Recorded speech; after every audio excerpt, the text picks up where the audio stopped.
Self-confidence, you look in the mirror and your teeth look like crap. One of the other things that I knew was as they started to deteriorate through the years, you'd have one side start to hurt really hard to eat. You had to shift it off to the other side. Then I broke a couple teeth off. Every day was getting to be a challenge on how to eat, how to look. Everything was just adding up, and it was just coming to the end where something had to happen. When I first met Mark, his biggest concern is he's constantly having, throughout his life, teeth breaking. When I presented the All-on-4 to him, he was very excited, lit up about it, and had again hope restored to him in terms of, hey, I actually have a quality of life I can look forward to. I was excited for All-on-4 because I knew it was the solution and what I needed, but I had to have it fairly fast. After going through the surgery and through the process, and Mark received his final set of teeth, I'll never forget, he just got up and gave me a huge hug.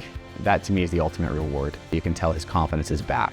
Mark is back. When I saw my teeth for the first time, I just could not stop looking at them. And when I got home, I kept looking in the mirror and kept looking in the mirror and kept looking in the mirror. Through this process, Mark never changed, but now that he's gone through this process, he's become a changed man.